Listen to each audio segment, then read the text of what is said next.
ನಮಸ್ಕಾರ ಸ್ನೇಹಿತರೆ, ಸ್ನೇಹ ಲೋಕ ಕೆಕೆ ಚಾನಲ್ಗೆ ನಿಮ್ಮೆಲ್ಲರಿಗೂ ಸ್ವಾಗತ.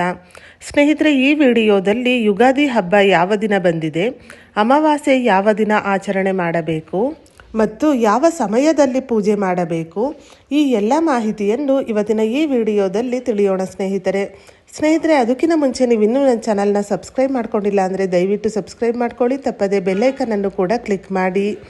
ಯುಗಾದಿಗಿಂತ ಮುಂಚೆ ಬರುವ ಅಮಾವಾಸ್ಯೆಯನ್ನು ಚೈತ್ರ ಅಮಾವಾಸ್ಯೆ ಅಥವಾ ಯುಗಾದಿ ಅಮಾವಾಸ್ಯೆ ಎಂದು ಕರೆಯಲಾಗುತ್ತದೆ. ನಮ್ಮ ಹಿಂದೂಗಳ ಪಾಲಿಗೆ ಯುಗಾದಿ ಹಬ್ಬವೇ ಹೊಸ ವರ್ಷ ಆಗಿರುತ್ತದೆ. ಅಮಾವಾಸ್ಯೆ ಕಳೆಯುತ್ತಿದ್ದಂಗೆ ಹೊಸ ವರ್ಷ ಆರಂಭವಾಗುತ್ತದೆ. ಈ ಯುಗಾದಿ ಹಬ್ಬವನ್ನು ತುಂಬ ಸಂತೋಷ ಮತ್ತು ಸಡಗರದಿಂದ ಆಚರಿಸಲಾಗುತ್ತದೆ. ಹಾಗಾದರೆ ಯುಗಾದಿ ಅಮಾವಾಸ್ಯೆ ಯಾವ ದಿನ ಬಂದಿದೆ ಎಂಬುದನ್ನು ಈಗ ನೋಡೋಣ. ಸ್ನೇಹಿತರೆ, ಅದು ಯುಗಾದಿ ಅಮಾವಾಸ್ಯೆ ಮಾರ್ಚ್ 19ನೇ ತಾರೀಕು ಗುರುವಾರದಂದು ಬಂದಿದೆ. ಅಮಾವಾಸ್ಯೆ ತಿಥಿ ಪ್ರಾರಂಭ ಮತ್ತು ಅಂತ್ಯವನ್ನು ನೋಡುವುದಾದರೆ, ಅಮಾವಾಸ್ಯೆ ತಿಥಿ ಪ್ರಾರಂಭವಾಗುವುದು ಮಾರ್ಚ್ 18ನೇ ತಾರೀಕು ಬುಧವಾರ ಬೆಳಿಗ್ಗೆ 8:25 ಪ್ರಾರಂಭವಾಗಿ ಮರುದಿನ ಅಂದರೆ ಬೆಳಿಗ್ಗೆ ಮಾರ್ಚ್ 19ನೇ ತಾರೀಕು ಗುರುವಾರ ಬೆಳಿಗ್ಗೆ 6:52 ಮುಕ್ತಾಯವಾಗುತ್ತದೆ. ಹೆಚ್ಚಿನ ಪ್ರಮಾಣದ ತಿಥಿಯು 18ನೇ ತಾರೀಕು ಬಂದಿದ್ದರೂ ಕೂಡ ಸೂರ್ಯ ಉದಯದ ತಿಥಿಯ ಪ್ರಕಾರ ಮಾರ್ಚ್ 19ನೇ ತಾರೀಕು ಗುರುವಾರದಂದು ಅಮಾವಾಸ್ಯೆಯ ಆಚರಣೆಯನ್ನು ಮಾಡಬೇಕು. ಯುಗಾದಿ ಅಮಾವಾಸ್ಯೆ ಪೂಜೆಯನ್ನು ಮಾರ್ಚ್ 19ನೇ ತಾರೀಕು ಗುರುವಾರದಂದು ಆಚರಣೆ ಮಾಡಬೇಕು.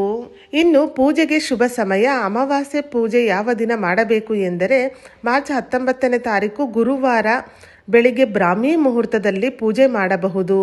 ಬ್ರಾಹ್ಮಿ ಮುಹೂರ್ತದಲ್ಲಿ ಪೂಜೆ ಮಾಡಲು ಸಾಧ್ಯವಾಗದವರು ಬೆಳಿಗ್ಗೆ 6:15 ಒಳಗೆ ಪೂಜೆಯನ್ನು ಮಾಡಬೇಕು. ಬೆಳಿಗ್ಗೆ 7 ಗಂಟೆ ಮೇಲ್ಪಟ್ಟು ನೀವು ಪೂಜೆ ಮಾಡುತ್ತೀರಾ ಎಂದರೆ ಆಗ ಅಮಾವಾಸ್ಯೆ ಮುಗಿದಿರುತ್ತದೆ. ಅಮಾವಾಸ್ಯೆಯು ಮುಗಿಯುವುದು ಬೆಳಗ್ಗೆ 6:52. ಆದ್ದರಿಂದ ಅಷ್ಟರೊಳಗೆ ನೀವು ಅಮಾವಾಸ್ಯೆಯ ಪೂಜೆಯನ್ನು ಮಾಡಬೇಕು. ಈ ಯುಗಾದಿ ಹಬ್ಬಕ್ಕೆ ದಕ್ಷಿಣ ಭಾರತದ ರಾಜ್ಯಗಳಲ್ಲಿ ಹೆಚ್ಚಿನ ಮಹತ್ವವಿದೆ. ಅದರಲ್ಲೂ ತೆಲುಗು ಸಮುದಾಯದ ಜನರು ಇದನ್ನು ಸಂಭ್ರಮದಿಂದ ಆಚರಿಸುತ್ತಾರೆ. ಯುಗಾದಿ ಎಂಬ ಶಬ್ದವು ಯುಗ ಮತ್ತು ಆದಿ ಎಂಬ 2 ಪದಗಳಿಂದ ಕೂಡಿರುತ್ತದೆ. ಯುಗ ಎಂದರೆ ಸಮಯ ಅಥವಾ ಕಾಲ, ಇನ್ನು ಆದಿ ಎಂದರೆ ಆರಂಭ, ಹೊಸ ಸಮಯದ ಆರಂಭ ಎಂಬುದನ್ನು ಸೂಚಿಸುತ್ತದೆ. ಹಾಗೆ ಈ ದಿನದಂದು ಮಾಡಿದ ಒಳ್ಳೆಯ ಕೆಲಸಗಳು ವರ್ಷ ಪೂರ್ತಿ ಶುಭ ಫಲ ಕೊಡುತ್ತದೆ ಎಂದು ಹೇಳುತ್ತಾರೆ. ಯುಗಾದಿ ಹಬ್ಬದ ದಿನ ಮಾಡಬೇಕಾದದ್ದು ಬೆಳಗ್ಗೆ ಬೇಗ ಎದ್ದು ಸ್ನಾನ ಮಾಡಬೇಕು, ದೇವರ ಪೂಜೆ ಮಾಡಬೇಕು. ಯುಗಾದಿ ಹಬ್ಬಕ್ಕೆ ಬೇವು ಬೆಲ್ಲವನ್ನು ತಿನ್ನಬೇಕು. ಈ ಯುಗಾದಿ ಹಬ್ಬದ ದಿನದಂದು ಹಿರಿಯರ ಆಶೀರ್ವಾದವನ್ನು ಪಡೆಯಬೇಕು.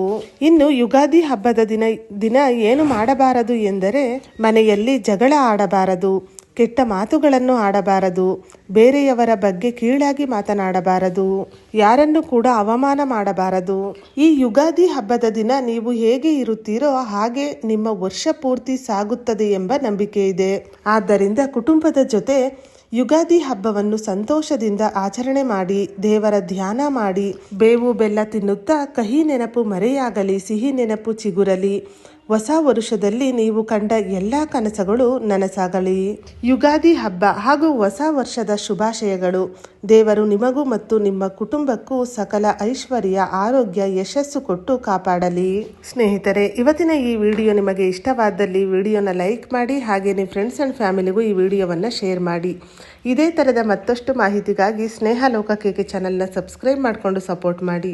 ಕೊನೆ ತನಕ ವಿಡಿಯೋ ನೋಡಿದ ಎಲ್ಲರಿಗೂ ಧನ್ಯವಾದಗಳು. ಸರ್ವೇ ಜನ ಸುಖಿನೋ ಭವಂತು.